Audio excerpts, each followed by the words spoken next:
Merci.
Left wheel!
Vancouver Contingent 2, halt!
Don't swing out!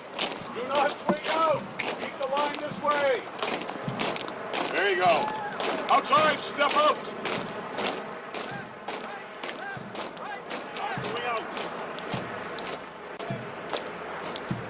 Do not swing out!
right. Out.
Bonjour et bienvenue. Je suis le caporal Alex Bérubé et je serai votre maître de cérémonie cet après-midi. Good afternoon and welcome. I am Corporal Alex Bérubé and I will be your master of ceremony this afternoon. Comme nous sommes sur le point de commencer le service, veuillez éteindre vos téléphones cellulaires. As we're about to begin the service, please turn off your cell phones. Par respect pour la nature solennelle de ces procédures, veuillez vous abstenir d'enregistrer ou de prendre des photos pendant le service, à moins que vous ne soyez un photographe ou un média désigné. Out of respect of the solemn nature of these proceedings, please refrain from recording or taking pictures during the service, unless you're a designated photographer or media. The RCMP would like to respectfully acknowledge that our gathering and work today is happening on the ancestral, traditional, and unceded territories of the Semiahmoo, Matski, Kwantlen, and Katzie First Nations. The service will begin with the marching on of the guidon. Le service débutera par la marche présentant le guidon. Le guidon est le drapeau régimentaire consacré de la Gendarmerie royale du Canada. Il porte les décorations d'opération décernées à la Police à cheval du Nord-Ouest, la Gendarmerie royale à cheval du Nord-Ouest et la Gendarmerie royale du Canada pour le service aux côtés de militaires en temps de conflit armé. La coutume veut que le guidon soit porté à l'occasion de funérailles régimentaires et drapé sur un autel de tambour. The guidon is the Royal Canadian Mounted Police's consecrated regimental color. It bears the Theatre Honours Award to the Northwest Mounted Police, the Royal Northwest Mounted Police, and the Royal Canadian Mounted Police for service alongside the military in times of armed conflict. It is customary for the guidon to be carried on the occasion of a regimental funeral and draped on an altar of drums. All persons shall remove their headdress at this time. A reminder, saluting is not required when your headdress is removed. At this time, please stand for the marching on of the Royal Canadian Mounted Police guidon, followed by the procession and Constable O'Brien's family.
Prayer party. Halt. Pall bearers. Prepare. The left. Rest. Rest. Rest. Rest. Rest. Rest. Prayer party. Slow. March.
We will begin the ceremony with the singing of our national anthem.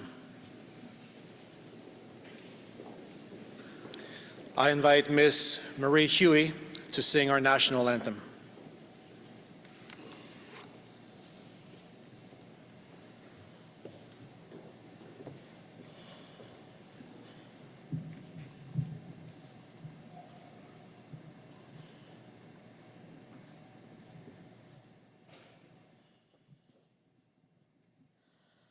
Oh, Canada, our home and native land, true patriot love in all of us command, car ton bras s'est porté le pays, il s'est porté la croix.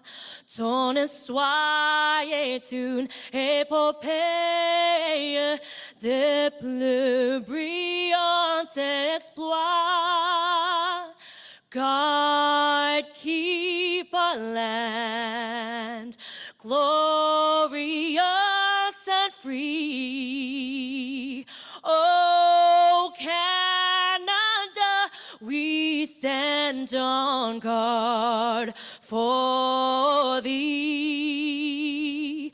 Oh, Canada, we stand on guard for thee.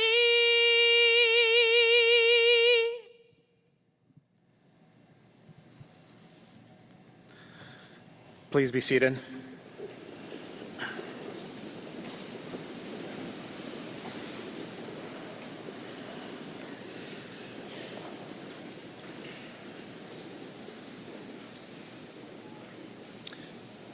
We are here today to honor our fallen hero, Constable Rick O'Brien of Ridge Meadows Detachment, Royal Canadian Mounted Police, and to recognize the ultimate sacrifice he has made in the line of duty to keep our communities safe.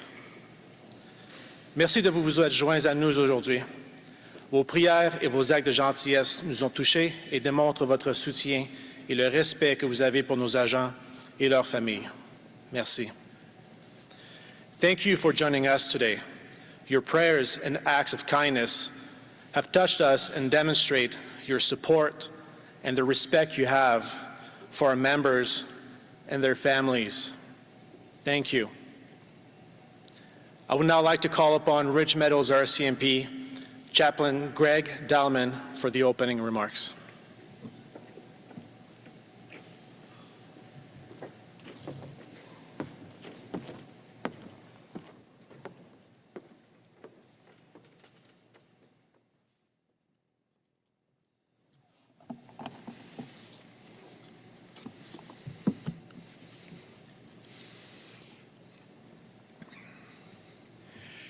It is so good that we have all come together for this time and this place to remember and honor Constable Rick O'Brien. This is a challenging moment, but this place is filled with a lot of love and huge support for all who have gathered to lift the hearts of one another. A special welcome to Nicole and your family, and I thank you for the opportunity to serve you and the RCMP on this significant day. I wish to express my deepest sympathy to all of you. The RCMP also extends their deepest condolences to you and the family. They appreciate you allowing them to share in the grieving of their fallen colleague, Constable Rick O'Brien. To Nicole and the children, Taylor, Braden, Bryce, Cindy, Chelsea, and Isaac, Rick's father, Rick Sr., and sisters Cindy and Christina, and the rest of the family, it has been an intense and emotional number of days. To the members of the Ridge Meadows Detachment, your worlds have been shaken. Rick had worked his way into your hearts and lives to leave a lasting impression. To the rest of the RCMP present, the other police departments, and first responders, thank you so much for honoring Rick and his family today. We know all of you have been touched in various ways. And to our honored guests, We thank you for coming and for your presence and support in this very sensitive time. Nicole, what a significant moment. Supported and honored by those close to Rick and an amazing, huge RCMP team, too many to begin to name, those who have faithfully stepped up and cared for you in so many ways these past days. From all of us to that RCMP team, thank you so much. This will be a time to remember, but also a time for some hope to help with the healing that we all need. It is my privilege as the chaplain of the Ridge Meadows detachment to serve you this day and to now bring the invocation. Let us pray. Dear God, you know what is upon the hearts and minds of each person here today. In your love, may you fill this place with your spirit and meet each person where they are at. Some are mourning deeply, others just feel numb, others are struggling in other ways. In your grace and power, minister to each person here this day. For those who will participate, give them strength and peace to share what they have prepared. Amen. Rick's family asked that a passage of the Bible that was significant to them and to Rick be read today. It was a passage that Rick's dad and mom would often pray over their children. In fact, a copy of this hangs in their home even today. It is Psalm 91. You'll find it on the back of your program if you would care to follow along. It reads, "Whoever dwells in the shelter of the Most High will rest in the shadow of the Almighty. I will say of the Lord, He is my refuge and my fortress, my God in whom I trust. Surely He will save you from the fowler's snare and from the deadly pestilence. He will cover you with His feathers, and under His wings you will find refuge. His faithfulness will be your shield and rampart. You will not fear the terror of night, nor the arrow that flies by day, nor the pestilence that stalks in the darkness, nor the plague that destroys at midday. 1,000 may fall at your side, 10,000 at your right hand, but it will not come near you. You will only observe with your eyes and see the punishment of the wicked. If you say, 'The Lord is my refuge,' and you make the Most High your dwelling, no harm will overtake you, no disaster will come near your tent. For He will command His angels concerning you to guard you in all your ways. They will lift you up in their hands, so that you will not strike your foot against a stone. You will tread on the lion and the cobra. You will trample the great lion and the serpent. Because He loves me, says the Lord, I will rescue Him. I will protect Him, for He acknowledges my name. He will call on me, and I will answer Him, and I will be with Him in trouble. I will deliver Him and honor Him. With long life I will satisfy Him and show Him my salvation."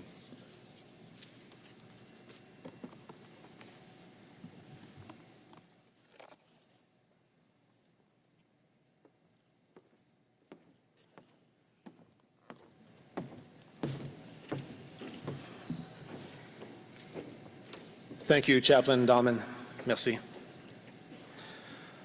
Constable O'Brien's family has asked for a musical tribute, "It Is Well," to be sung by Miss Marie Huey.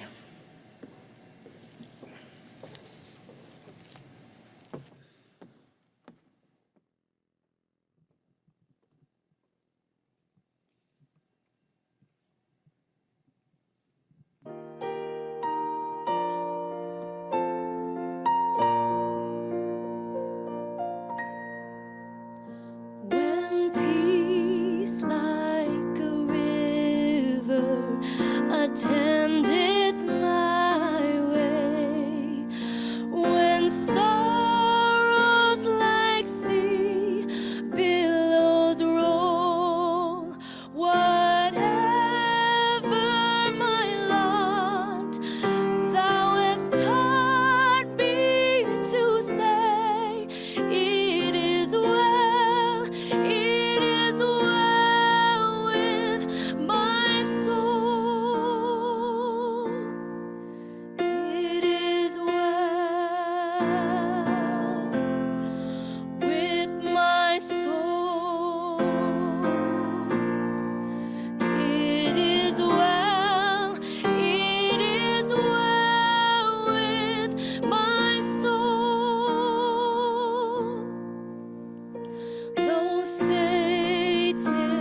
should buffet, though trials should come, let this blessed assurance control that Christ has regarded my helpless estate and hath shed his own blood for my soul. It is well with my soul. It is well with my soul. My sin, oh, this bliss of this glorious thought.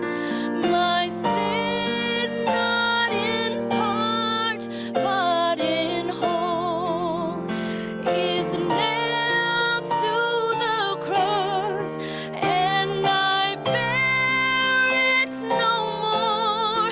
Praise the Lord, oh my soul. It is well with my soul.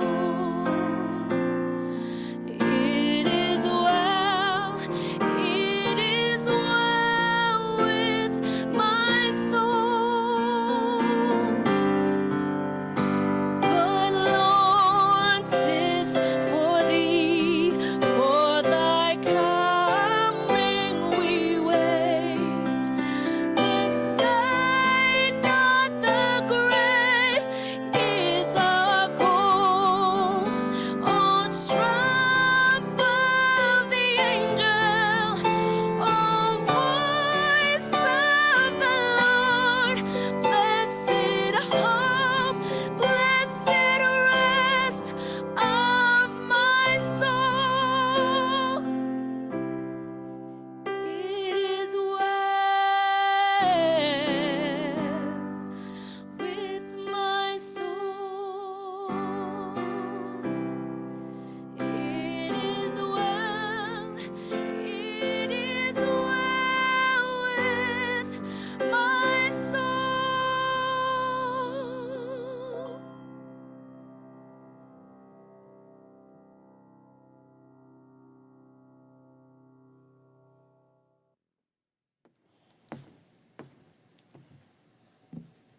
Thank you, Miss Huey.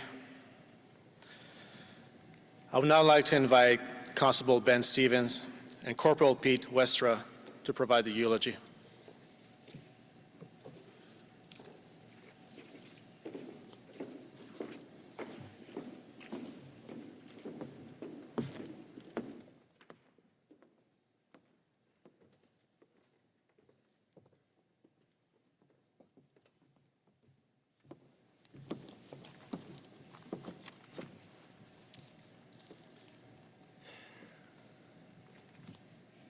In September of 2016, at 44 years of age, Rick O'Brien was preparing to graduate depot and start his dream job with the RCMP. One of the reasons Rick wanted to become a police officer was because he wanted to show kids that police officers were there to help and that they could be trusted. His soon-to-be wife, Nicole, who he could not stop telling me about, provided him the final bit of courage required to fulfill that dream. My name is Pete Westra, and I'm so grateful that I had the opportunity to be Rick's field trainer, to work alongside him, and to become his friend. When he first started, it was apparent very quickly how kind and compassionate he was. He related with all clients very easily, but he had a special place in his heart for children. As soon as he was allowed, Rick would attend events on his own time to speak with kids while he was in uniform. Every 16 weeks, Rick would don the uniform and visit with multi-barrier young people with the goal of being a positive influence in their lives. Rick loved to attend schools any chance that he got, and he cherished all the positive interactions that he had with youth. He kept a picture in his work cubby of a drawing he received from a class of kids. This clearly meant something to Rick. Many people here today knew Rick personally, and many listening to this are here to honor a man they would have been lucky to know. But I wonder how many people here knew that Rick was actually only 13 years old. True story. As a leap year baby, Rick should have had his 13th official birthday this coming February. Maybe this explains why Rick was so happy to embrace his childish side.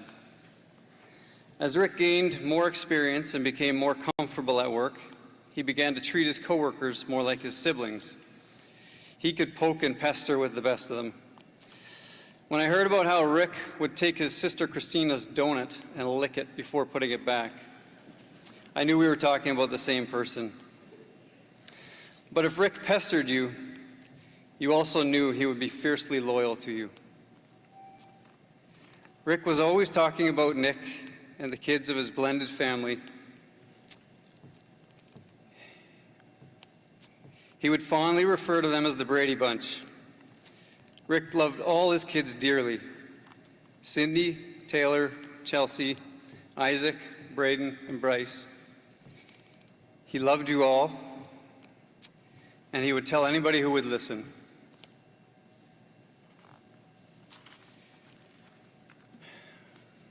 Rick also loved his siblings and parents, and was especially close with his mom. He would often text his mom during shift and ask her to pray for something specific he was dealing with. When Rick's mom passed away this year, it was extremely hard for him. But he would also want me to tell you about his sports. He loved his sports. He loved the Rams, Blue Jays, Red Wings, Vancouver Giants. He couldn't get enough, often using it as a social event, inviting friends out as well. Rick began playing hockey again in recent years, and he was always the first to claim his spot on the Ridge Meadows team for the Cups for Cancer hockey tournament. And he was probably actually the only guy over 40 that was still improving his game. Rick also had a grumpy side, although we like to joke that he wasn't very good at staying grumpy. One of his watch commanders, Scott Grimmer, remembers Rick walking in early for every shift with the largest cup of coffee McDonald's would sell and a tired scowl on his face. Scott would cheerfully welcome Rick back to work and ask, "Had enough coffee yet?" Rick would try to maintain his scowl, but would always end up smiling. "Yeah, I have." Rick was so proud to be a police officer. He had such a desire to make a difference, and he succeeded in that. I have numerous memories of Rick standing at my desk chatting when a file would be dispatched with some sort of vulnerable victim involved. He would hardly wait for the dispatcher to be done talking and then say in his best grumpy voice, which I'm sure a lot of you here could probably recognize, "Fine, I'll take it," as if he was trying to portray that he didn't want the file, but we all knew he loved to help those in need. Rick knew when to joke around and when it was time to help. Rick's loss has devastated many people. It was too early, and it was senseless. It will be felt by his family, friends, the entire Ridge Meadows detachment, the RCMP, and the countless lives that he touched. The world has changed with this loss. We can't say enough, but we want to say, well done, Rick. We love you.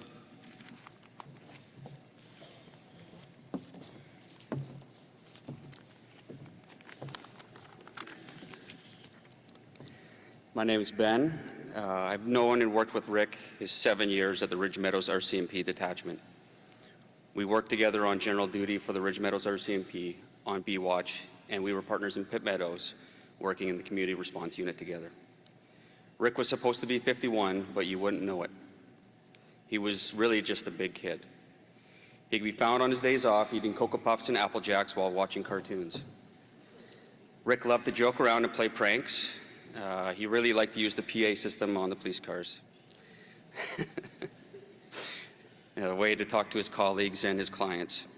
I was reminded of this when his sister Cindy was telling us a story about meeting Rick while he was working a shift in Chilliwack. He had gotten Cindy to meet him at the local Tim Hortons restaurant for a coffee, and after that coffee, while Cindy was walking back to her car, Rick flicked on the lights in the police car and he went over to the PA. "Hey you, put your hands in the air, you're under arrest." Cindy tried to ignore him and get into her car as fast as she could. There were a bunch of kids from the local high school out in the parking lot, and she was quickly becoming embarrassed.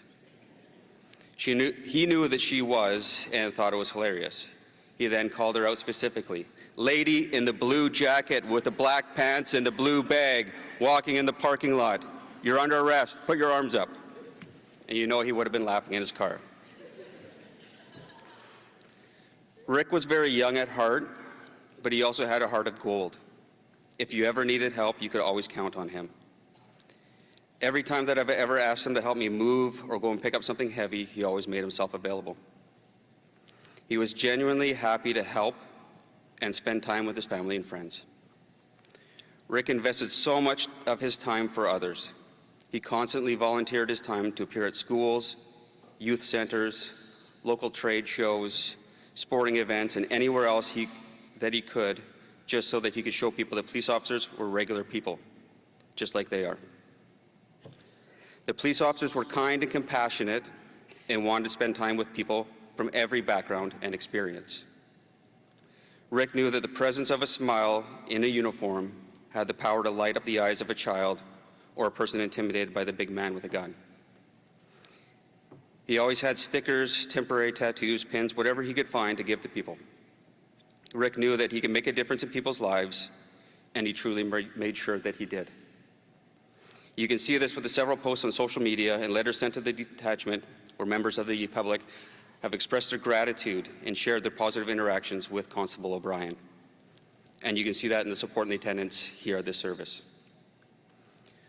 One of the common themes with everyone I talked to about Rick is just how proud he was of his family. His wife, Nicole, his 3 children, Cindy, Chelsea, Isaac, and Nicole's 3 children, Taylor, Braden, and Bryce. He bragged about you all. Everyone knew how proud he was to be a police officer, an RCMP officer, and everyone said how proud they were of the type of police officer that Rick was. He was a recipient of the Award of Valor. His pictures have been on the walls in the Ridge Meadows Community Police Office, as well as the Ridge Meadows RCMP main detachment in Maple Ridge. His pictures can also be found proudly displayed in his wife's Nicole's store in Walnut Grove, and can be found on the shrine in his parents' wall. His sisters always asked why their pictures weren't on display on the shrine, and Rick used to tease them with a big smile on his face. I was really proud of the police officer that Rick was. He taught me a lot about patience and trying to be a better police officer, about what is important, and that is to make people feel better than they did.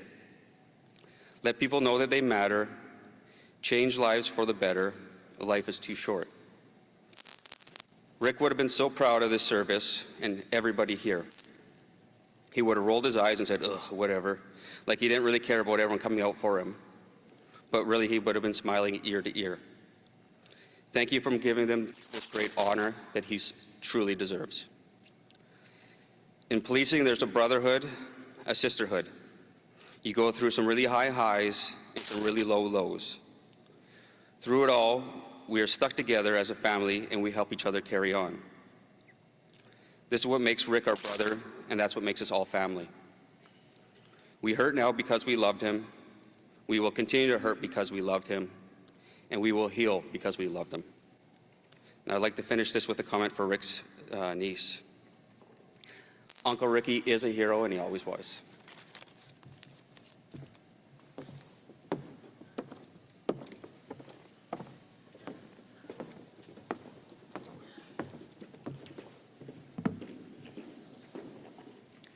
Thank you, Constable Stevens and Corporal Westra.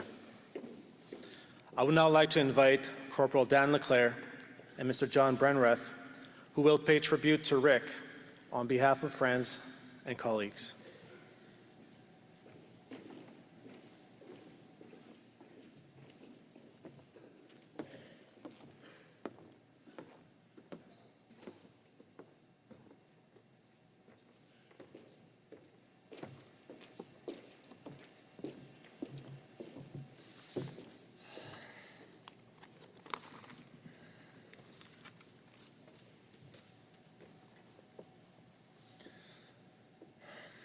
Hi. Thank you all for coming. Rick was my friend, and I was so proud to have been his man of honor at their wedding. I still have with me the token he's given me the day of their wedding with Nicole. I would like to extend my condolences to Rick's family, to you, Nicole, to his father, Rick, his sisters, Cindy and Christina, and to their children, Cindy, Isaac, Chelsea, Taylor, Braden, and Bryce, and to everybody who knew or worked with him. I would also like to recognize first responders of all past who responded to the call that day. I'm sorry for what has happened to you, and I hope that you can all make a full recovery. I first met Rick over a decade ago. Back then, I already was a member of the RCMP and he a school teacher. We shared stories about various challenges we face at work and how we learned to grow from them. One day, he and I went to a park and shoot a couple of arrows using my compound bow. He lost one of my arrows and he felt so bad that he bought me a quiver full. They were expensive. I kept bugging him to go and buy himself one, but he couldn't get financial approval from his dear wife, Nicole. So Rick did what any reasonable man would do in such a situation, which was to build himself his own little crossbow with his students at school. Needless to say, he didn't have the required power to take down big game, but it sure was pretty cool. His students were lucky to have him, and he talked a lot about them. Although Rick loved teaching, he'd been longing to become a police officer and to face new challenges. We went on ride-alongs together in Surrey, where he showed focus and asked me mostly intelligent questions. Not long after that, he applied to join the RCMP and went off to depot. Nicole supported him every step of the way through this trying period. We all know how pleasant depot can be. Rick understood the risks his passion for his newfound career carried, and his actions awarded him a medal. I've always been proud to tell people my friend was a hero. Our society has suffered much at the hands of criminal organizations and the negative impact their influence and presence has on the people around us. Bold statements and money alone are not enough to make this problem go away. And Rick understood that. He didn't require a uniform to take on the responsibility of serving his community. In fact, one evening after getting off shift, he noticed a structure on fire, called it in, and went in to help. Through Rick and Nicole's combined passions, love, and skills, they've effectively contributed to the betterment of their community and public perception of policing. It was Rick's dream to become a member of the RCMP, and he wore his uniform with pride. He served his community with excellence because he cared for people. Rick's contribution and sacrifice will be felt far and wide and forever be remembered. They say time heals all wounds, and it does, but scars are permanent. Continue to be there for one another, for we don't always know what others are going through. Rick, it has been a privilege and an honor to have been friends with you.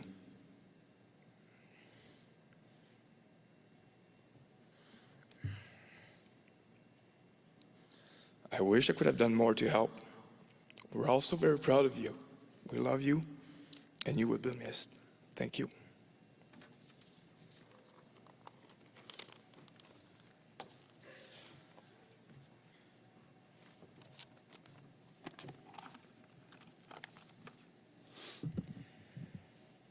My name is John Brandreth, and I've had the honor of knowing Rick and being his friend for 10 years.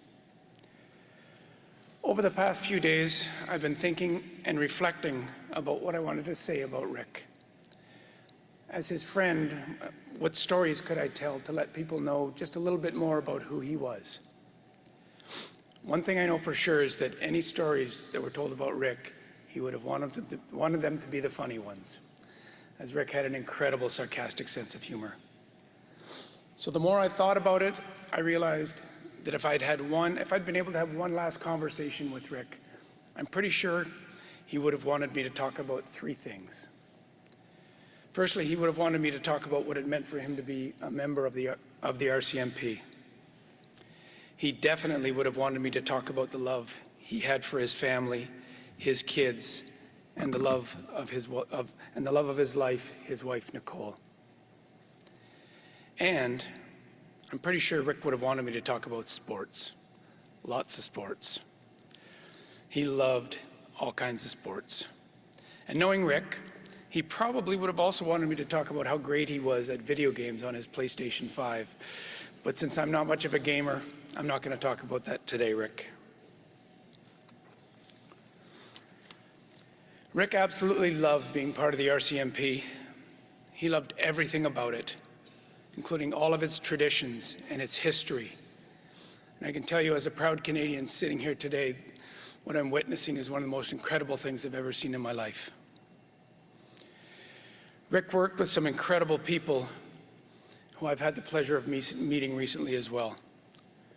Rick was also incredibly proud of the people that he helped and influenced over his 7 years as an officer.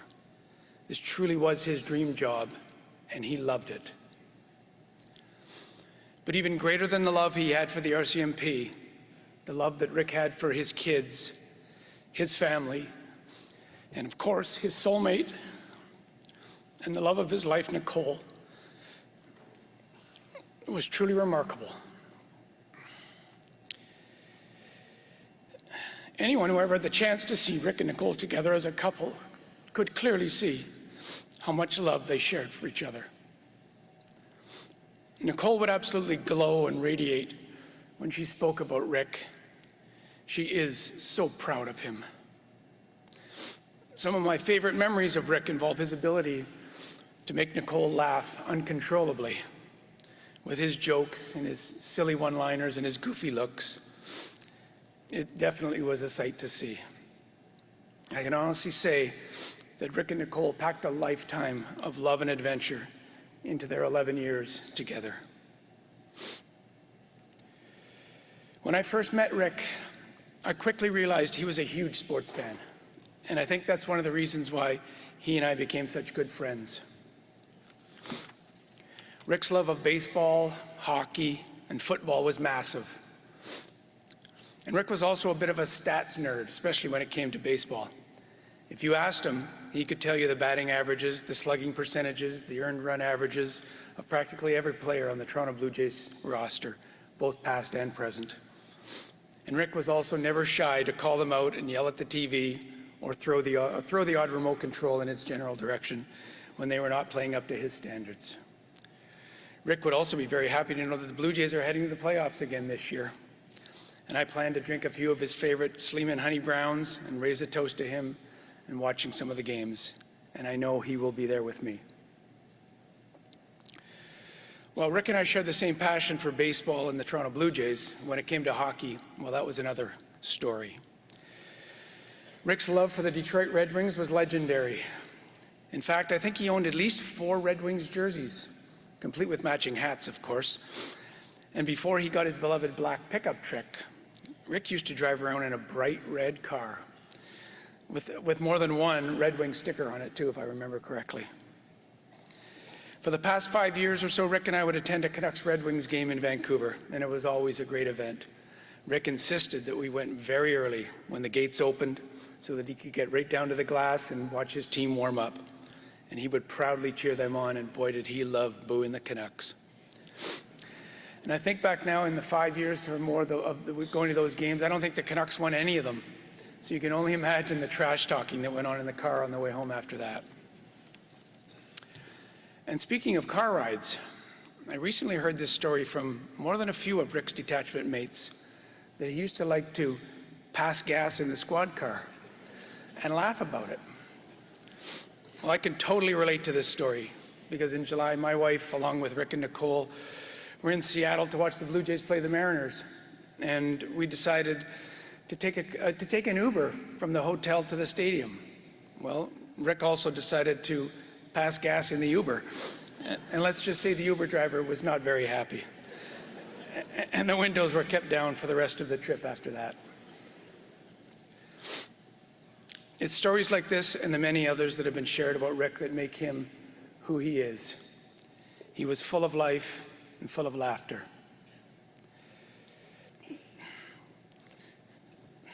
I feel honored to have known Rick. And I can honestly say there will never be another person quite like my friend, Frederick Thomas O'Brien. Rick, we will forever remember your laugh. We will forever remember your smile. And we will forever remember the impact you had on our lives. I love you, my friend. Rest in peace. And we will take it from here. Godspeed.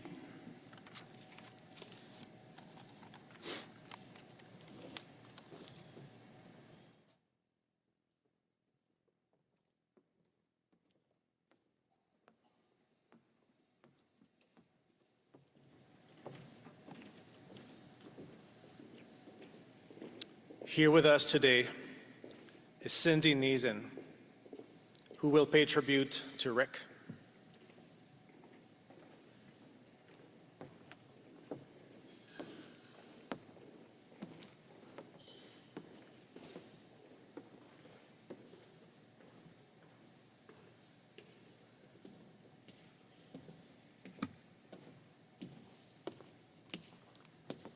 You are going to hear a constant theme throughout some of our speeches today, so I apologize for that.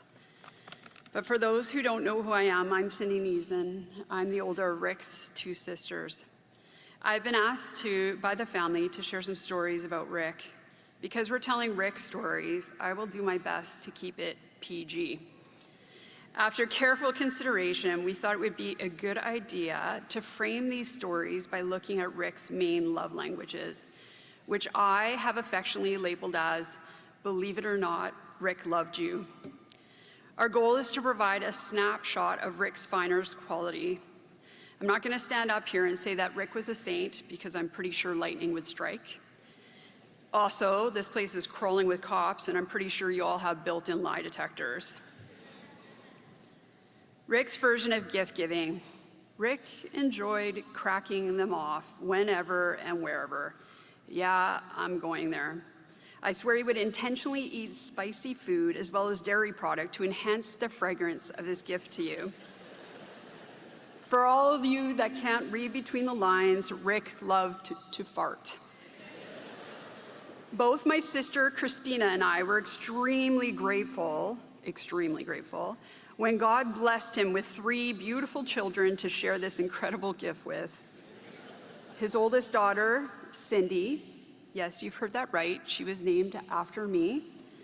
Chelsea, his middle child, and finally Isaac, who is currently telling everyone that he was Rick's favorite.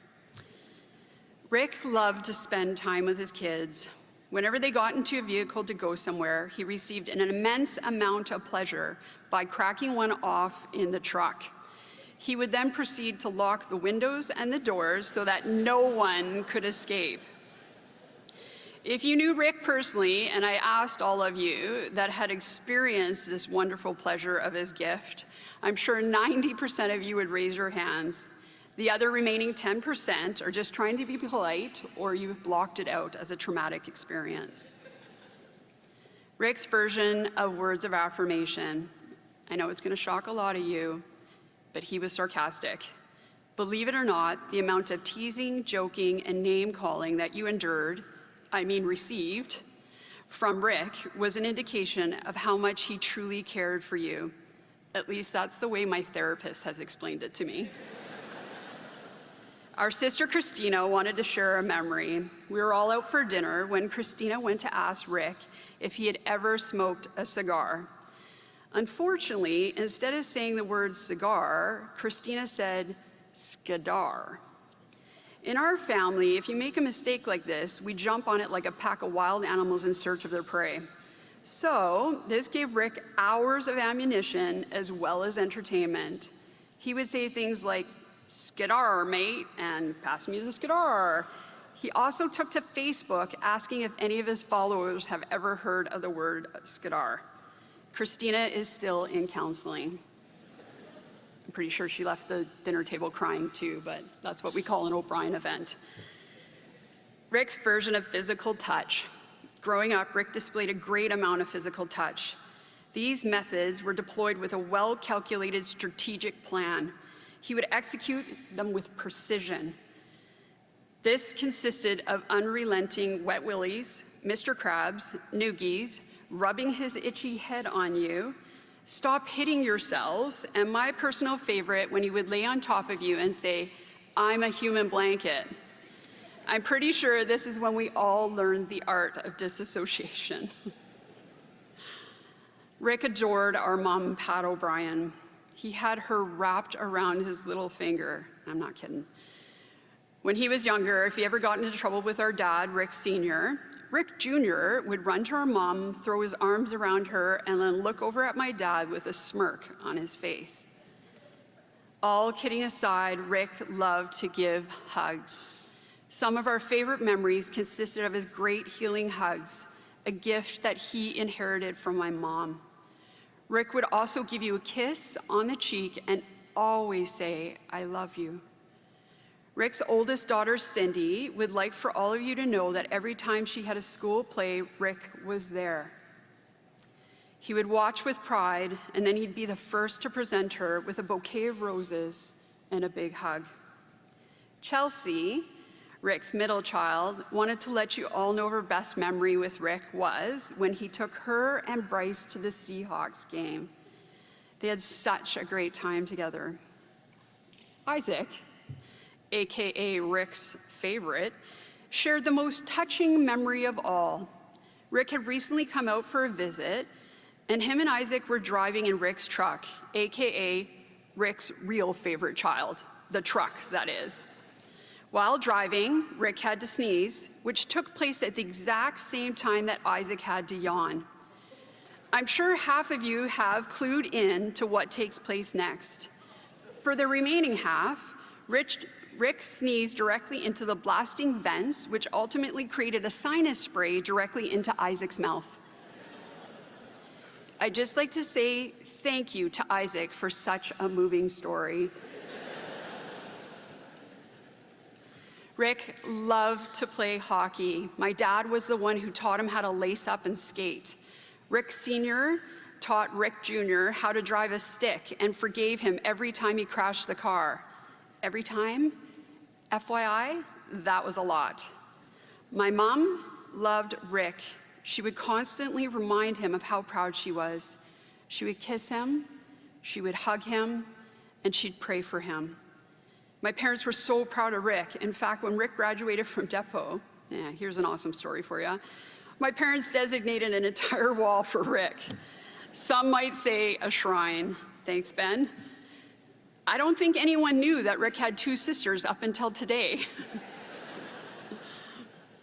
Rick loved to laugh, and we hope that you were able to laugh with us as we remembered who he is and was. I want to leave you with this. If Rick loved you, he loved you with his entire being. Thank you, Nicole, for loving Rick. Our family is forever grateful to you for loving him, his kids, and us, your extended family. We know that Rick is at peace, probably the only guy in heaven listening to Led Zeppelin.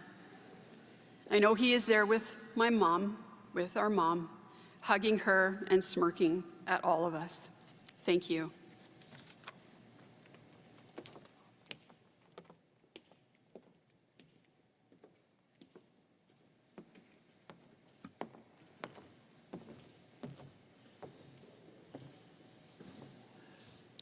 I would now invite Stephanie Porter to offer a tribute on behalf of Nicole.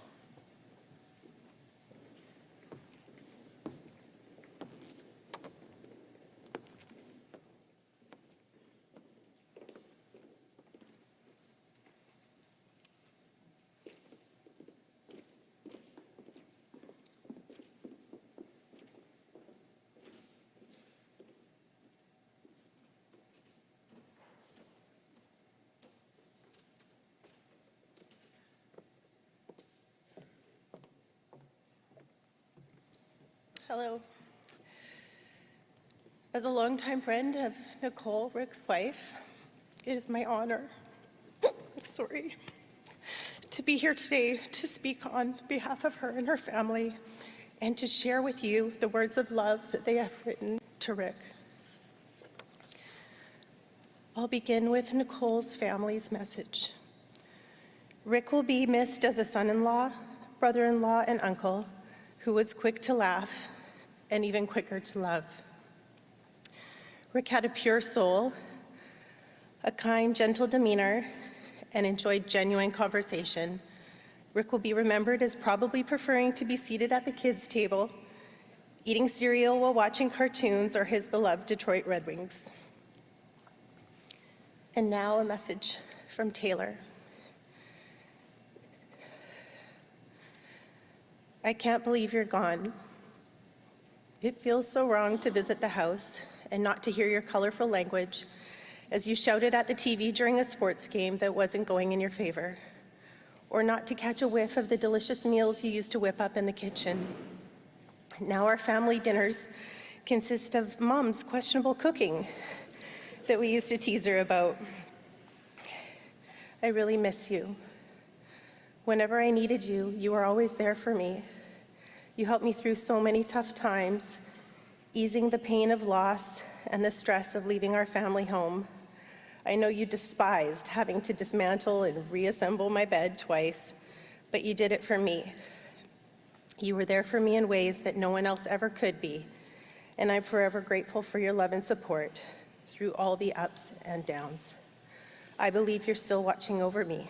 I love you. Next is a message from Braden.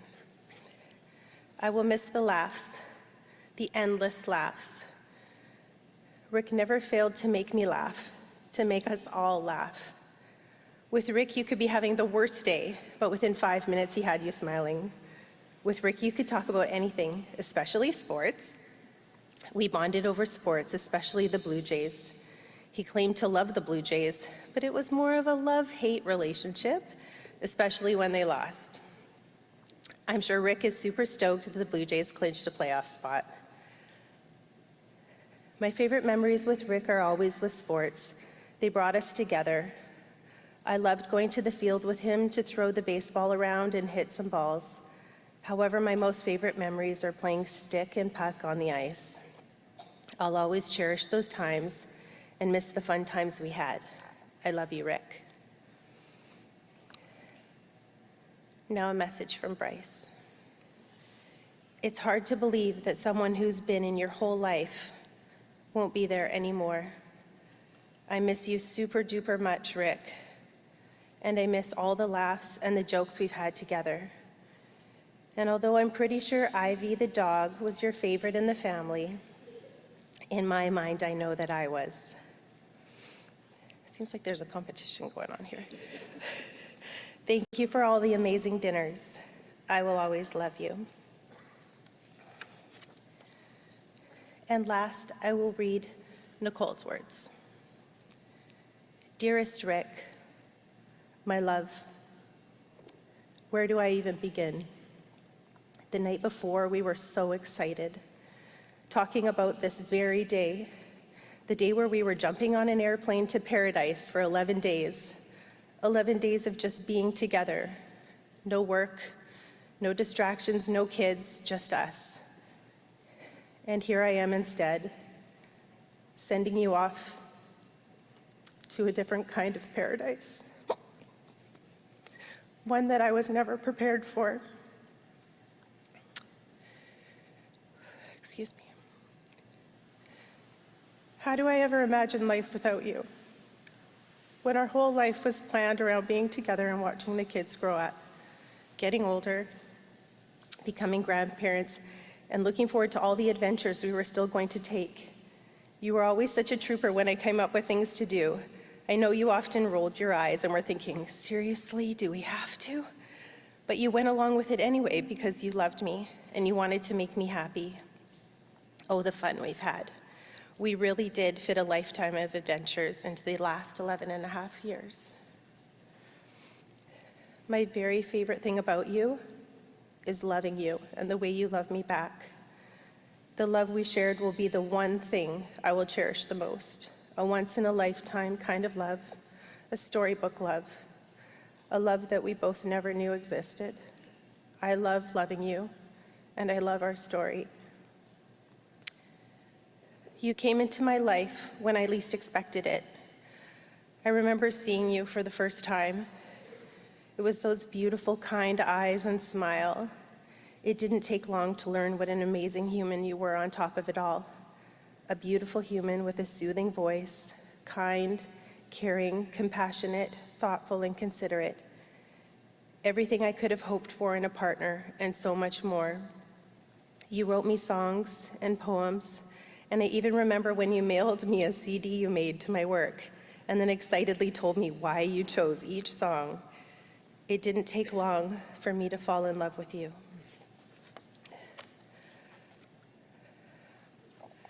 I always knew you were my gift from the universe, exactly what me and the kids needed. You not only loved me, you loved my kids as if they were your own, and for that, we are all left more enriched and better for it. You took each one of the kids, Taylor, Braden, and Bryce, under your wing and nurtured your own relationship with them. Although it wasn't always easy, I always appreciated that you stuck it out. We shared many conversations about it all being worthwhile. Each relationship is different in its own way. And you took the time to build and bond with each one. With Taylor, you were a protective father, making sure she was always safe, having heart-to-heart conversations about boys, guiding her in what she should and shouldn't put up with, and making sure her car was always in running order. You were her biggest supporter in the house when she decided to move out because you knew she was ready to spread her wings and fly. Braden, you bonded over sports and both of your abilities to smack talk. You instilled a gentleness in him that's similar to yours, both of you caring for kids that deserve extra attention. You loved watching him play lacrosse, and even though you weren't always a fan of the sport, you certainly became one of his biggest and made sure you attended as many games as your schedule would allow, even in uniform if you had to. Watching you be engaged in conversation, laughing and being sarcastic, trying to outdo one another, will forever be etched in my heart. And Bryce was only 2 when we met, and I don't remember a time when you weren't in his life. We were lucky to have a few trips that were just the 3 of us. Bryce has always been a kid of a few words, but boy, did he not stop talking when you were around. I loved watching you play and be goofy together during our Disneyland trip and our recent trip to the Maritimes last summer. Seeing how much laughter and joking went on between the 2 of you, how much the 2 of you loved to gang up on me when you were together, made our trips ones that I know he will never forget. I know this summer you talked about how proud you were of the box lacrosse player Bryce was becoming. Starting off as a gentle kid who didn't like to hit anyone, I remember how excited you were when he laid out a few kids in that final Samiamu game, even making a trip over to the penalty box to see him. While going through this process, I had to spend a lot of time choosing photos that I could share with everyone so they could see and get to know the amazing man you are. I know how frustrated you got with me whenever I pulled out my phone asking you to take another selfie. You would constantly bug me about the 20,000 photos on my phone and the many folders I have on my computer. But now, I have thousands of photos of you in them, and I'm so grateful to have captured so many of our special and fun moments. To me, every photo is a gift. I will look at them often and remember our life as one of love, laughter, and adventure, a life that we built together and we're proud of, a life with our 6 kids that had so much more to fit into it. I promise that I will be strong. I promise to continue to be there for all of our kids, loving them and supporting them the way we intended. I promise to become a better cook, so perhaps one day the kids will like your cooking or my cooking nearly as much as they liked yours. I promise to continue to watch baseball and yell at the TV when the Blue Jays are losing. I promise to still attend hockey games, but I can't promise I will ever cheer for Detroit. I promise to make sure I get the grandkids that secret phone you wanted to get them, so you could talk to them anytime. And when they call me, I'll be sure to tell them stories about you. Thank you for loving me and showing me what true love was meant to be. Thank you for loving our kids endlessly. Thank you for your patience. I know you stood by me during some really hard years. Thank you for being a positive role model in our kids' lives and for those within our communities. Thank you for showing strength, vulnerability, and demonstrating to our kids that no matter how old you are, it is never too late to go after your dreams. I will remember every kiss. I will remember every touch. And until we meet again, I will love you, and I will miss you, and I will honor you every day.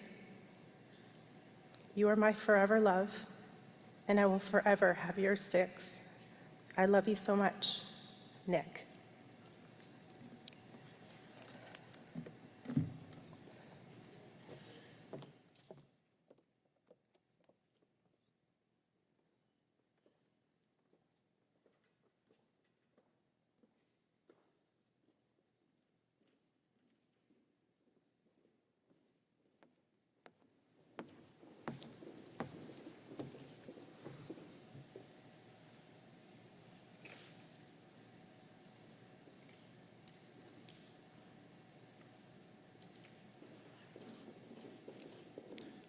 Thank you all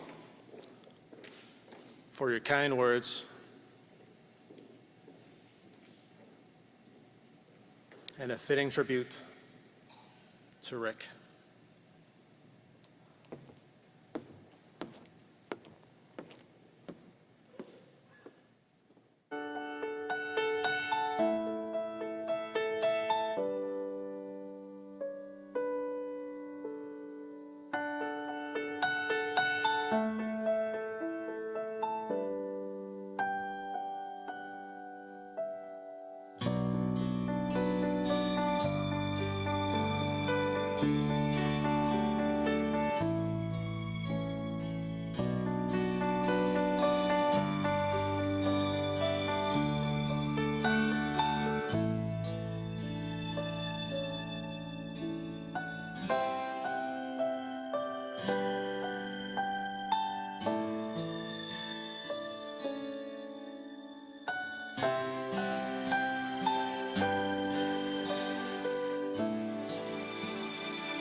J'aimerais maintenant inviter le commissaire Mike Duhem, commissaire de la GRC, à dire quelques mots. I would now like to invite Commissioner Mike Duhem, Commissioner of the RCMP, to say a few words. Sir.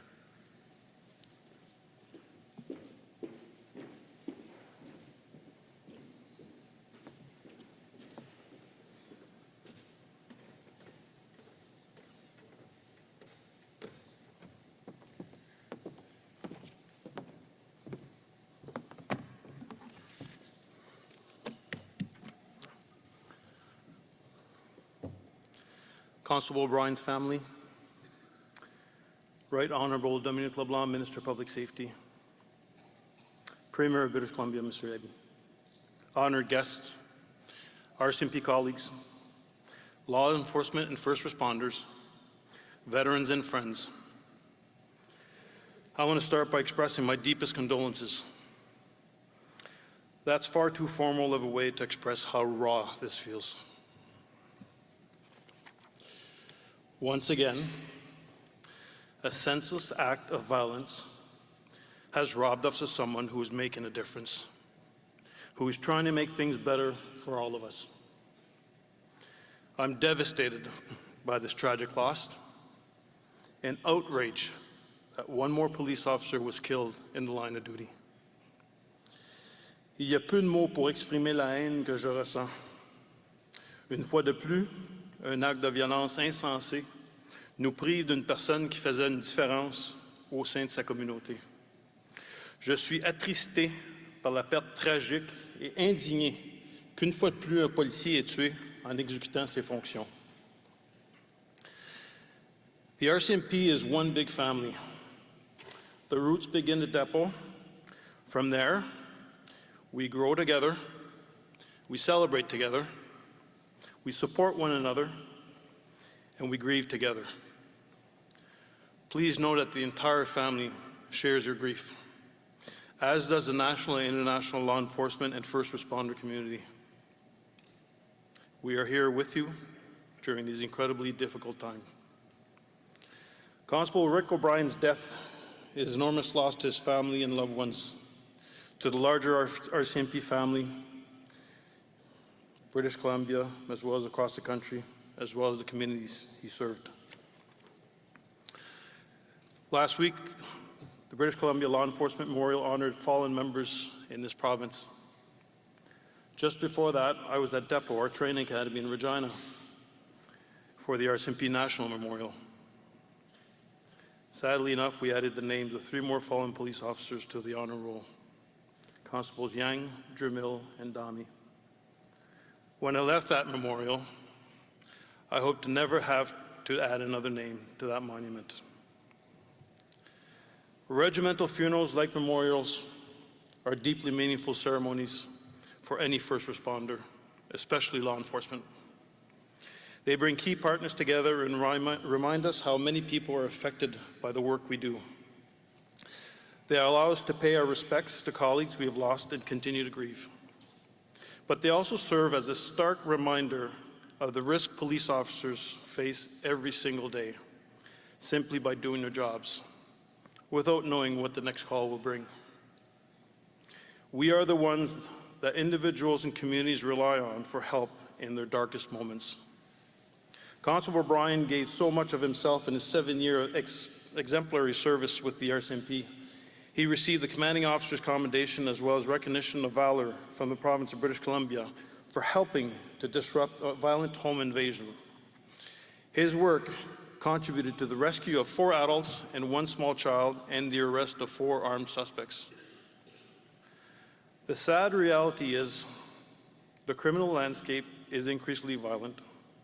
The demands placed on officers are higher than ever, and the dangers are painfully real.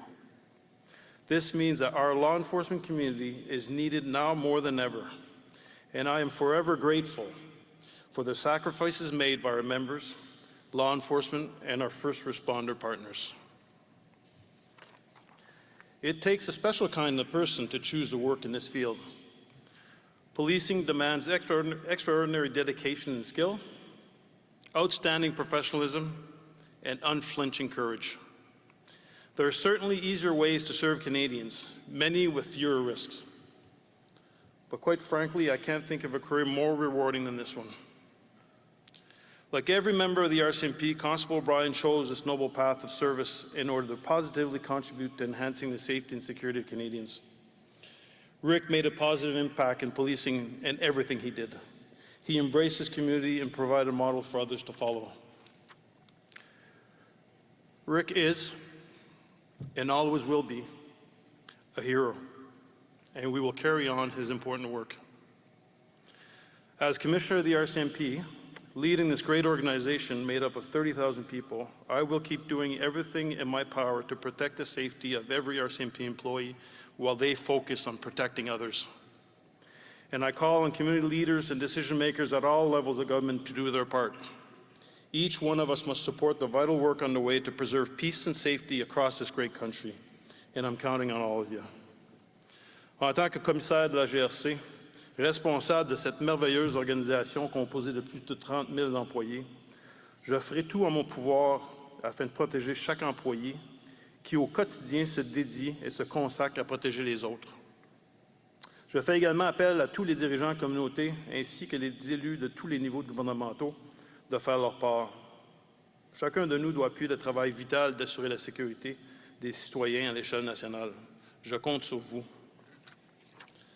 On behalf of the RCMP and all the people that he served, protected, and inspired over his career, I want to express my most heartfelt thanks and respect to Constable Rick O'Brien. Thank you.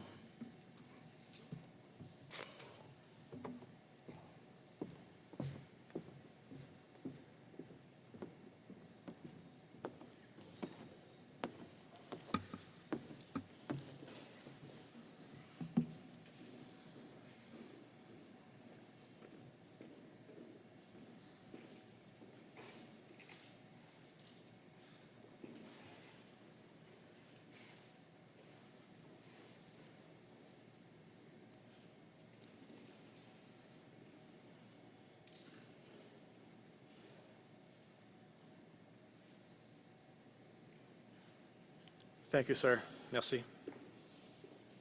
I would now like to invite Deputy Commissioner Dwayne McDonald, Commanding Officer of E Divisions, to offer remarks.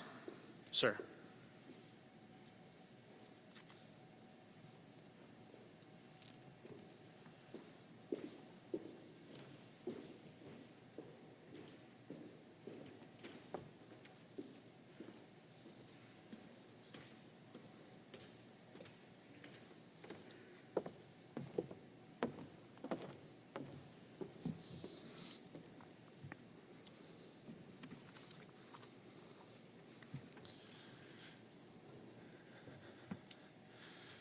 On behalf of all the men and women who work with and support the RCMP here in British Columbia, many of whom are here today, I extend our most profound condolences to Rick's family, his friends, and his colleagues.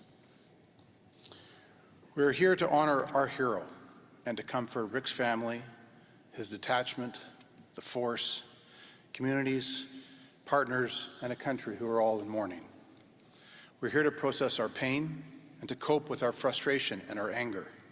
And we're here to celebrate the life of an absolutely remarkable man and a Mountie, someone who consistently closed gaps and stepped up when he was needed most, Constable Rick O'Brien. Rick's path to the RCMP began when his family moved to Chilliwack. He was 17 years old. And after completing school, he went and worked as an education's assistant for 8 years in Chilliwack School District, and also as a support worker for the Surrey Association.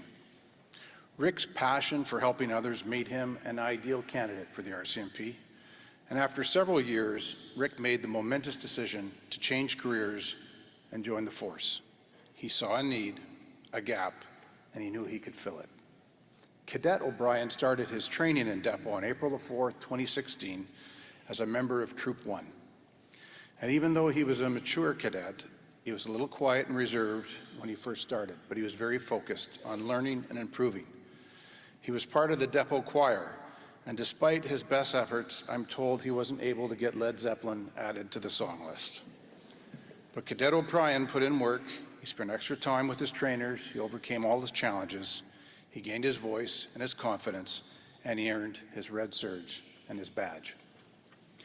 He was excited to return to BC after his training, and he asked to be posted in Lower Mainland so that he could be with his family. He also hoped to continue to build on the many connections he had made prior to joining the force. In his own words, in the memo that we as Mounties have to send to our first posting before we leave depot, Rick wrote, and I quote, "I know my determination, drive, and my interpersonal skills, as well as my desire to help people, would be an asset to general duty and for future specialties. I am eager and thrilled to begin as a constable and look forward to my first posting in E Division." Once he arrived at Ridge Meadows Detachment, he settled in well, working in the front line for a few years before joining the community policing unit, and then crime prevention in Pitt Meadows, and then back again to general duty in the front line policing in Maple Ridge. He was quick to close the gaps, whether it was bridging divides in the community, forging connections with fellow officers and partners, or extending a helping hand to those in need. He had an uncanny knack for bringing people together, for finding the most common ground, even in the most challenging of circumstances. Whether it was spending extra time helping the homeless, participating in events for residential school survivors, or when doing many presentations about graduated licensing or bullying in schools. Rick loved Shirt Day, whether it was a pink shirt, an orange shirt, a hockey jersey, sports jersey, or just required someone to show up in red serge, he was your guy. And during COVID, when we were all required to socially isolate and distance, the world became smaller. And in response, Rick increased his patrols in the Catesy community, wanting to assure them of his protective presence. He'd stop and wave at kids along the way, always bringing a smile to their face. He found a way to close the gap. He did a number of online presentations to ensure that our most vulnerable youth were supported. And Rick stepped up when faced with adversity. As we've heard, with just 8 months service, Constable O'Brien displayed calm leadership and courage when he and other members of Maple Ridge responded to multiple 911 calls of an active and violent home invasion by armed suspects. Despite the inherent danger of confronting armed suspects, a small team of members quickly formulated a plan and made entry to the residence. They rescued 4 adults and a child, and they apprehended the suspects. He closed the gap on that day, just as he did last Friday when executing a search warrant in Coquitlam. It says something when multiple assessments reference Rick's sense of humor, his appetite for mischievous behavior on the watch, but also his realistic optimism and his ability to wordsmith his recurrent reports in such a way that still have his supervisors laughing. Saying goodbye to one of our most noble protectors will never get easy. He spent so much of his career closing gaps. How do we now deal with the gap left by his absence? When we look at Rick's life, a phenomenal one sacrificed in service, we see an unwavering dedication to community. We see a man who made a conscious decision to change careers in order to put the lives of others above his own. We see a person who cared deeply for others, especially the most vulnerable, because it was at the core of who he was. Constable Rick O'Brien, regimental number 62890, you chose to serve and help others, and you did so with distinction. You were and are a hero who consistently closed the gap and stepped up when we needed you the most. You made a difference. And to Rick's family, thank you for sharing Rick with us. We share in your grief. Your RCMP family is here for you always. And we know that nothing we can say or do will ever ease the pain that you're feeling.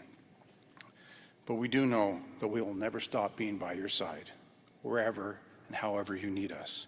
It's what makes our RCMP family special. It's made up of so many incredible people like Rick. We stand ready, a sea of red, to fill the gap that Rick has left behind. We are so fortunate to have had Rick among our ranks. He made us better. Let us honor his memory by carrying forward the values of courage, of compassion, and unity that defined his service. And it will take courage moving forward, but we can take some of that courage from Rick, because he certainly had enough to go around. we will never forget.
Thank you, E Division Pipes and Drums Band, for the playing of Amazing Grace. I will now ask Ridge Meadows RCMP Chaplain Greg Dahlman to come forward to provide the homily and offer the prayer for the RCMP.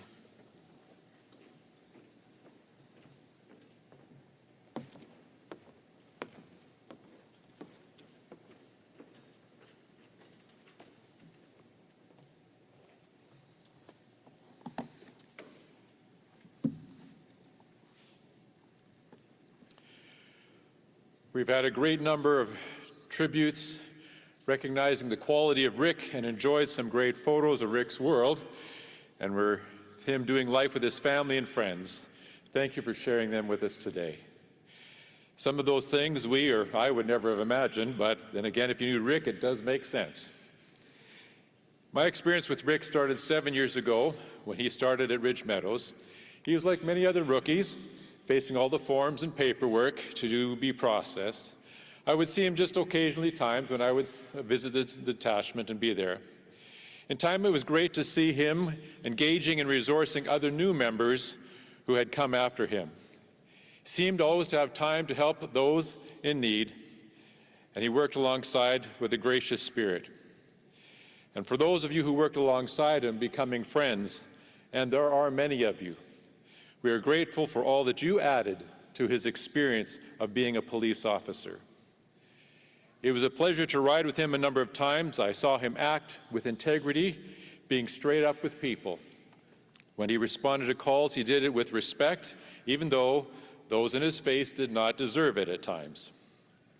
When people were hurting, his compassion was evident. He had a big heart in sensitive situations, and people mattered to him. When files showed up, he would step up, and arriving on the scene, there was just a strength in him to take responsibility and sort things out. Overall, Rick served with excellence. He reflected the very core values of the RCMP as he did his policing. As a chaplain, we also would have some great and at times very serious discussions. Yes, and with Led Zeppelin and other heavy metal in the background. We had fun talking and discussing a variety of things, especially the last 3 to 6 months. I would say our times together have led me to believe I would call him my friend. And I too was totally shocked on the day when I received the news of his passing. I too will miss him. Nicole, I heard of his love for you and his desire to continue to build his relationship with you going forward. And for all 6 of the children, he wanted to be there for you and always was desiring your best going forward. We also like to talk about hockey. Any surprise about that? And shocking for you Canuck fans, yes, he liked Detroit. When he found out, recently actually only, that my son-in-law was in the NHL, he said it would only matter and be excited if he played for Detroit. Well, about 10 days later, I texted him that my son just signed with Detroit for this year. He was excited for me. We now could look forward to the season and had planned for time to review the games and the team's progress. I guess I will now watch the games and remember him each time I do. As many of you know, the passing of Rick's mother, Pat, unsettled Rick. We talked about her and the valuable part she played in his life and how he missed her deeply. Interesting, Pat's celebration of life was September 22nd, 2022, 1 year to the day before Rick's passing.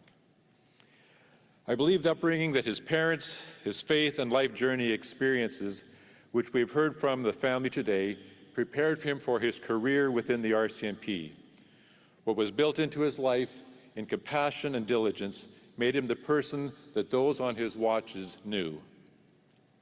Today is a time to remember Rick, but it's also time to mourn as we miss him.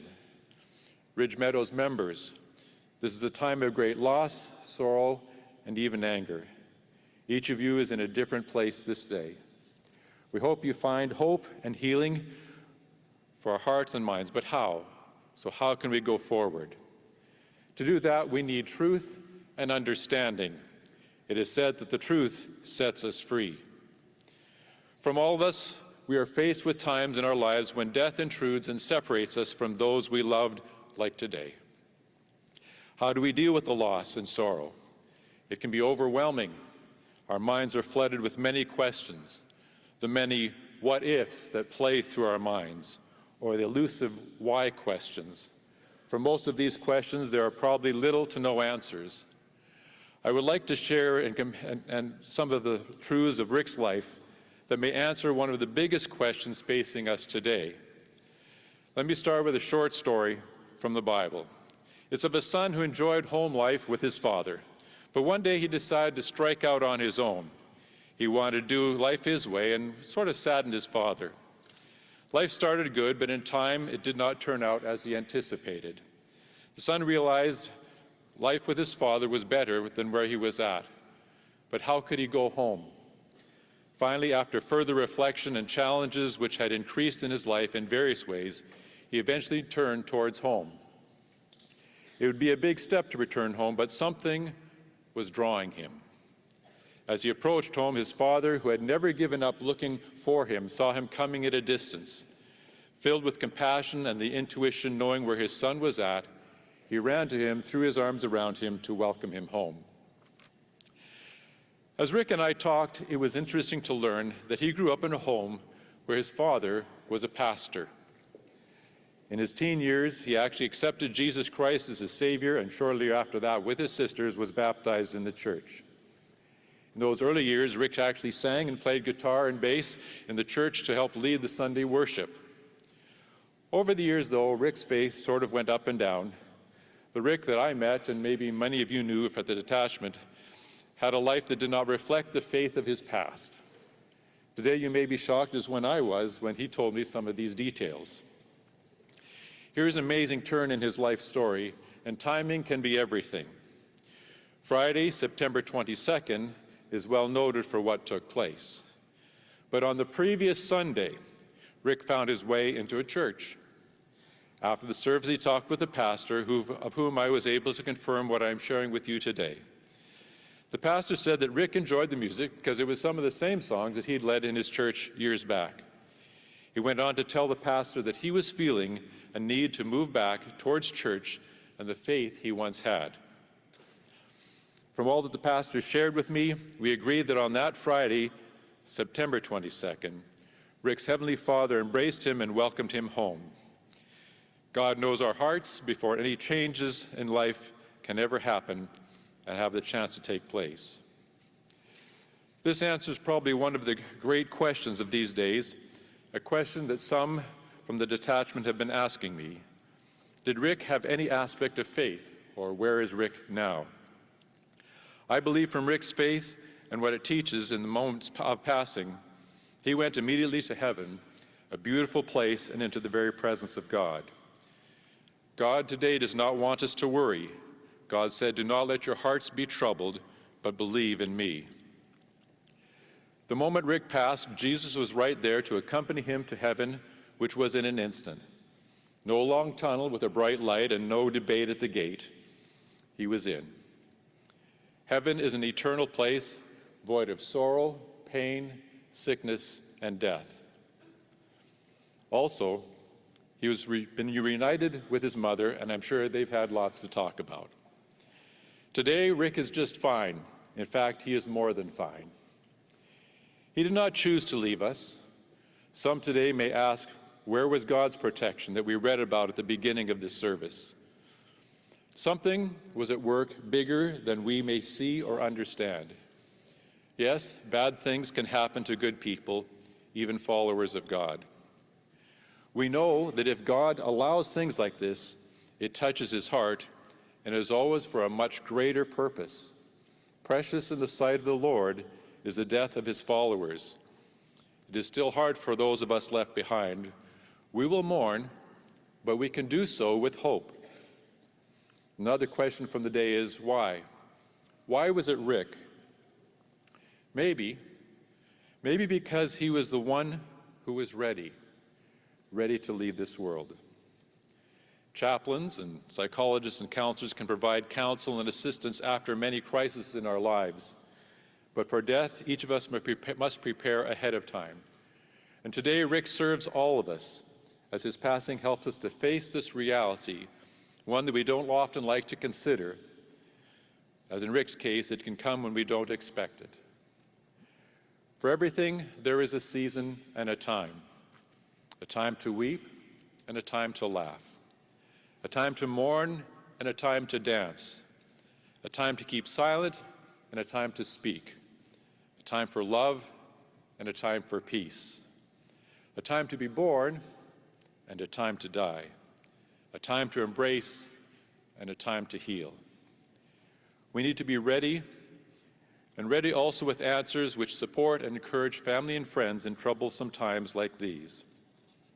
Rick's life and faith in Jesus Christ gives us answers that give all of us hope at a time like this, and may we be encouraged by the words as we remember Rick in the days to come. To conclude, I would like to read a short passage with you that has been used for generations to bring comfort at times like today, and it is Psalm 23. The Lord is my shepherd, I shall lack nothing. He makes me lie down in green pastures. He leads me beside quiet waters. He restores my soul. He guides me in paths of righteousness for his name's sake. Even though I walk through the valley of the shadow of death, I will fear no evil, for you are with me. Your rod and your staff, they comfort me. You prepare a table before me in the presence of my enemies.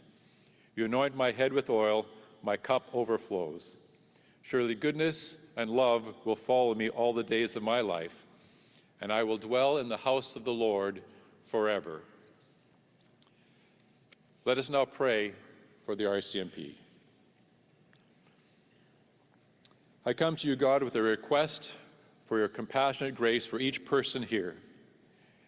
Embrace this amazing crowd of RCMP members, along with all the other police and first responders. They need to feel your love and presence to be able to heal and go forward. Lift up those who are deeply hurting.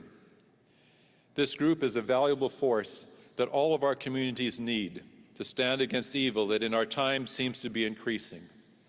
Stand with them as they endeavor to uphold justice.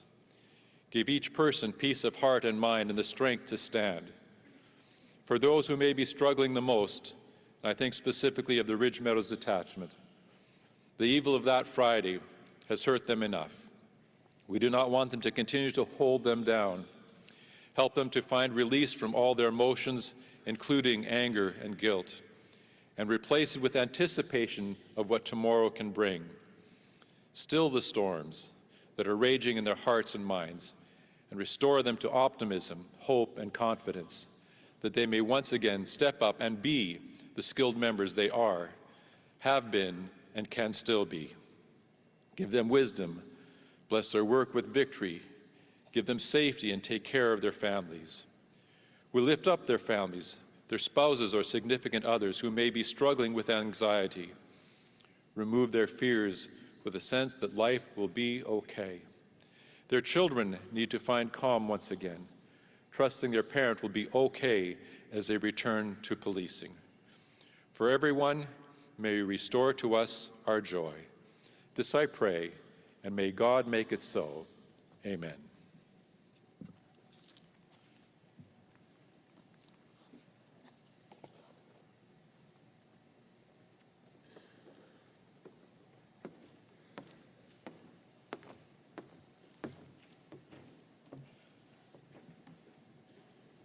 Thank you, Chaplain. Nous amorçons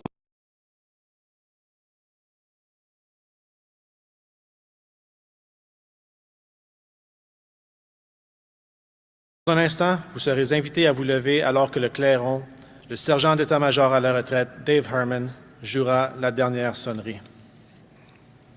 La dernière sonnerie est la sonnerie militaire traditionnelle qui marque la fin de la journée. Les sentinelles sont à leur poste, le camp est sûr, votre devoir est fait, reposez en paix. We are now entering into a ceremony that is practiced by military and paramilitary organizations. The RCMP as a regiment respects these traditions. In a moment, you'll be asked to stand as the bugler, retired Staff Sergeant Dave Herman, plays the last post. Last post is a traditional military call that signals the end of the day. The sentries have been posted, the camp is secure, your duty is done, and rest in peace. Le colonel-major Hugh Pedden, des colonels-museurs et tambours de la division E, jouera l'élégie. Cet hymne sert à exprimer symboliquement le chagrin du fait d'être séparé de son être cher. Pipe Major Hugh Pedden of the E Division Pipes and Drums will play the lament. The lament is to symbolically demonstrate the sorrow of separation from our loved ones. Pour clore la cérémonie, nous entendrons le réveil, que jouera le clairon encore une fois. Le réveil est la sonnerie du matin qui annonce un nouveau jour. Un nouveau jour pour ceux et celles qui restent afin de poursuivre leurs œuvres.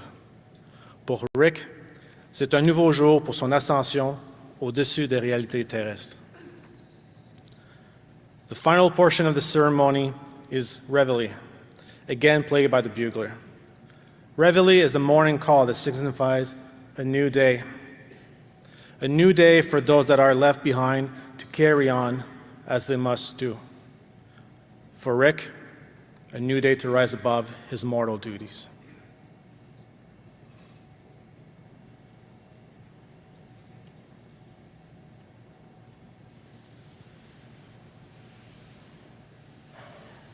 Please stand, and those in uniform are asked to stand at attention.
seated.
Fold, fold.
I would like to invite Chaplain Dalman to offer the benediction.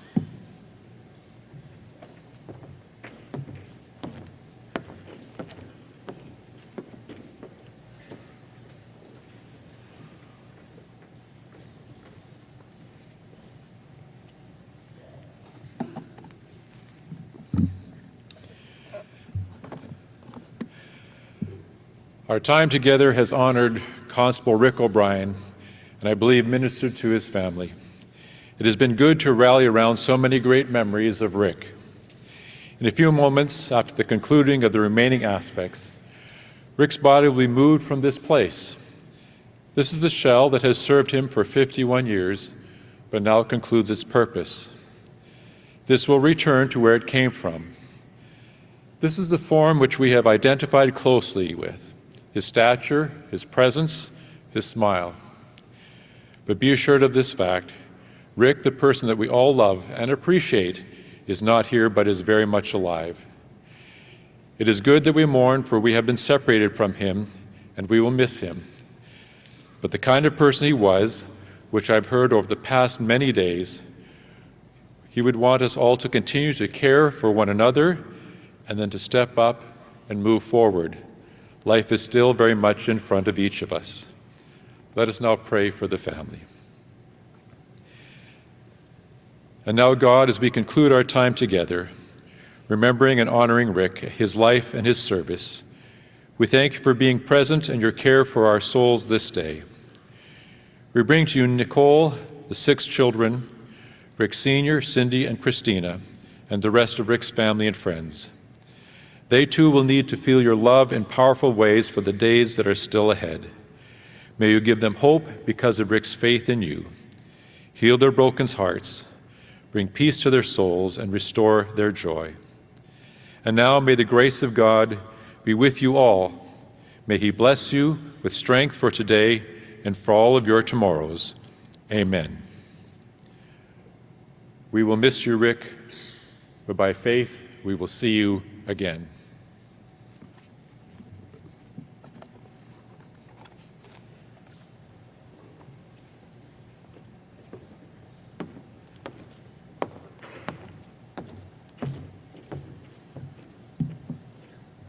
Thank you, Chaplain Dalman. Merci.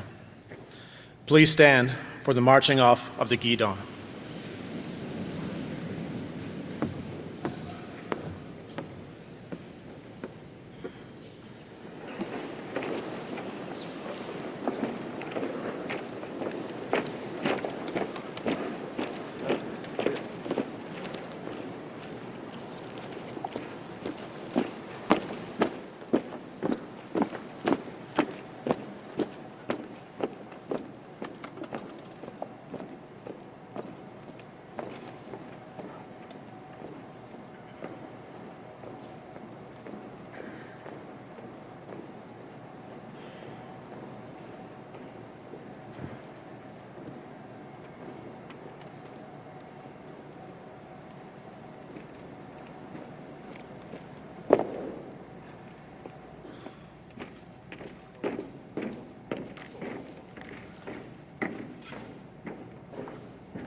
Please remain standing for the departure of the bearer party and Constable O'Brien's family.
Bearer party, slow, march.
Bearer party, halt. Pallbearers prepare for right dress, dress, dress, dress, dress, dress. Bearer party, slow, march.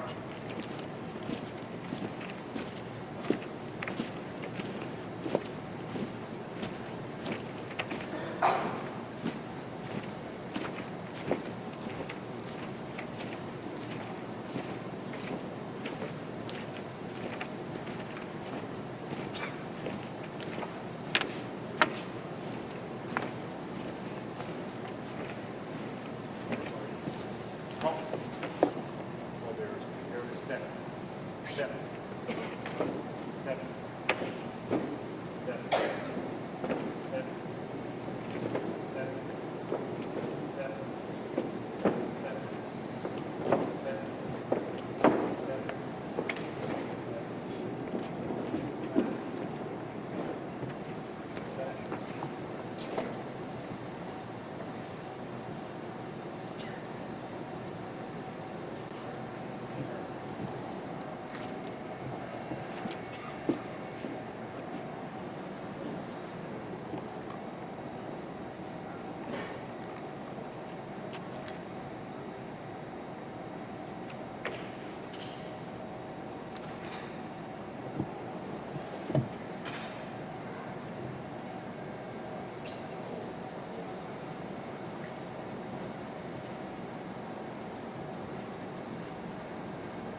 Ceci met fin au service officiel.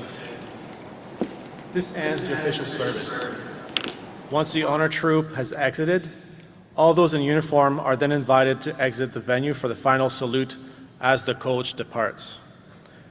Those on the main floor will exit out the rear right gate and line up.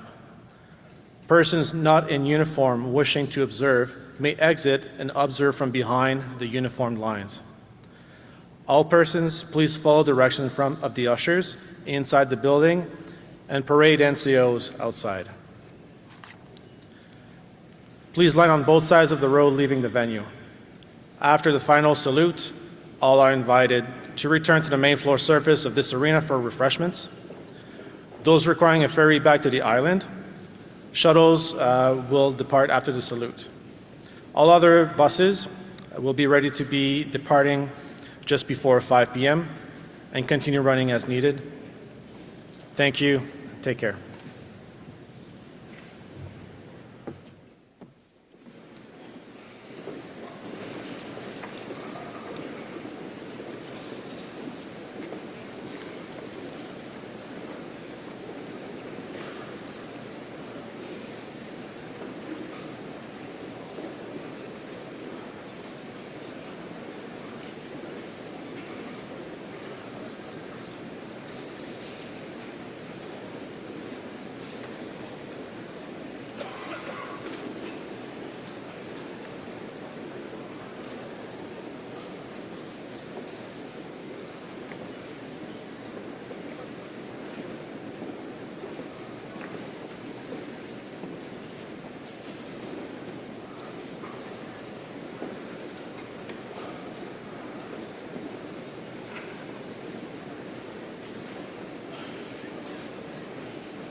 Thank you.